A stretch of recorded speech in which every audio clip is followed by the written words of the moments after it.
ప్రస్తుతం పెద్ద సినిమాలు లేక క్లోజ్ అయిన సింగిల్ స్క్రీన్ థియేటర్లు మరో 6 వారాల్లో కిక్కిరిసిపోనున్నాయి. అసలు కల్కి సినిమా మే 9న రిలీజ్ అయి ఉంటే ఈ పాటికే థియేటర్లు కలకలలాడుతూ ఉండేవి. కానీ ఎన్నికల నేపథ్యంలో జూన్ 27కి కల్కి సినిమాను వాయిదా వేశారు. ఇక ఇప్పుడు ఎన్నికలు అయిపోయాయి. దీంతో ప్రమోషన్స్ స్టార్ట్ చేయడానికి రెడీ అయ్యారు కల్కి మేకర్స్. ఈ క్రమంలో ఫస్ట్ సింగిల్ రిలీజ్కు ప్లాన్ చేస్తున్నట్టుగా తెలుస్తోంది. వాస్తవానికైతే కొద్ది రోజుల క్రితమే కల్కి ఫస్ట్ సింగిల్ విడుదల కానుందని వినిపించింది. కానీ రిలీజ్కు 3 నెలల ముందే పుష్ప 2 సాంగ్ రిలీజ్ అయింది. ఇక 5 నెలల సమయం ఉండగానే దేవర ఫస్ట్ సాంగ్ రిలీజ్ కాబోతోంది. కానీ రిలీజ్కు నెలన్నర సమయం కూడా లేని కల్కి ఫస్ట్ సింగిల్ మాత్రం రిలీజ్ కాలేదు. అందుకే ఇప్పుడు ఫస్ట్ సాంగ్తో ప్రమోషన్స్ స్టార్ట్ చేయనున్నట్టుగా తెలుస్తోంది. ఈ సినిమాకు సంతోష్ నారాయణన్ సంగీతం అందిస్తున్నాడు.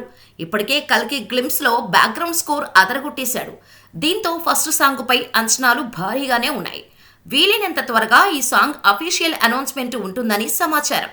ఇక ఈ సినిమాను Nagashwin visual వండర్గా తెరకెక్కిస్తుండగా Vyjayanthi movies banner భారీ బడ్జెట్తో రూపొందిస్తుంది.